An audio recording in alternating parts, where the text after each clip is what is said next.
തറയിലോ ഡ്രമ്മിലോ നട്ട് വളർത്താൻ പറ്റിയ ഒരു അടിപൊളി പ്ലാന്റാണ് ഈ ഹൈബ്രിഡ് മുരിങ്ങത്തൈ, അതായത് കായ് മുരിങ്ങയുടെ തൈകൾ. നമുക്ക് പെട്ടെന്ന് ഇതിന്ന് ഈൽഡ് കിട്ടുന്നു എന്നുള്ളതാണ് പ്രത്യേകത.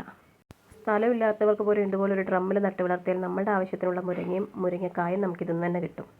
നമ്മൾ ഡ്രമ്മിലാണ് നട്ട് വളർത്തുന്നതെങ്കിൽ ഒരിക്കൽ പൂവും കായും കഴിഞ്ഞ ശേഷം നമ്മൾ നല്ല രീതിയിൽ പ്രൂൺ ചെയ്ത് ഏതെങ്കിലും ഒരു ഫംഗിസൈഡ് അപ്ലൈ ചെയ്ത് കൊടുക്കേണ്ടതാണ്. ഒന്നൊരാഴ്ച കൊണ്ട് വീണ്ടും അത് നല്ല രീതിയിൽ തളർത്ത് പൂത്ത് തുടങ്ങും. വീണ്ടും നമുക്കത് ഈൽഡ് കിട്ടി തുടങ്ങും.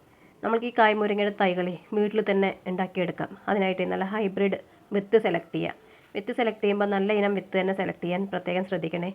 അതിനായിട്ട് മണ്ണും ചകിരിച്ചോറും കൂടെ മിക്സ് ചെയ്ത് നമുക്കൊരു സീഡ്ലിംഗ് ട്രേയിലോ അല്ലെങ്കിൽ ഇതുപോലെ ചെറിയ കവറുകളിലോ വിത്ത് പാകി മുളപ്പിച്ചെടുക്കാം. മുളപ്പിച്ചെടുത്ത തൈ ഒരു 1.5 ആഴ്ച കൊണ്ട് മുളച്ച് കിട്ടും. തൈകൾക്കൊരു 1.5-2 മാസം പ്രായമാവുന്ന സമയത്ത് നമുക്കതിൻ്റെ തലപ്പൊന്ന് കട്ട് ചെയ്ത് വിടാം. കട്ട് ചെയ്ത് വിടുമ്പോൾ അവിടെ നിന്ന് പുതിയ ബ്രാഞ്ചസ് ഉണ്ടായി നല്ല ബുഷായിട്ട് വളരാൻ സഹായിക്കും. തണ്ടുകൾ കുറച്ചുകൂടെ മൂക്കുമ്പോൾ ഒരു പ്രാവശ്യം കൂടി ഇതുപോലെ പ്രൂണിങ് കൊടുത്ത് ഫംഗിസൈഡ് അപ്ലൈ ചെയ്ത് കൊടുക്കുക.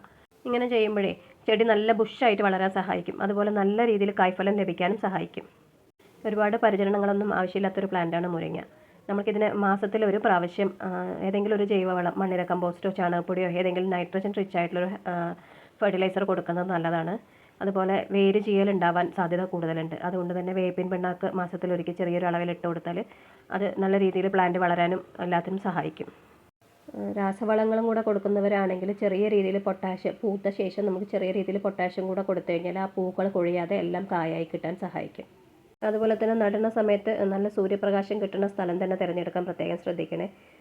നല്ലതുപോലെ നനവ് ആവശ്യമുള്ളൊരു പ്ലാന്റ് കൂടെയാണ് മുരിങ്ങ. പക്ഷേ വെള്ളം കെട്ടി നിൽക്കരുത്, അല്ലാതെ എപ്പോഴും തടത്തിൽ ഈർപ്പം നിലനിർത്താൻ ശ്രദ്ധിക്കണം.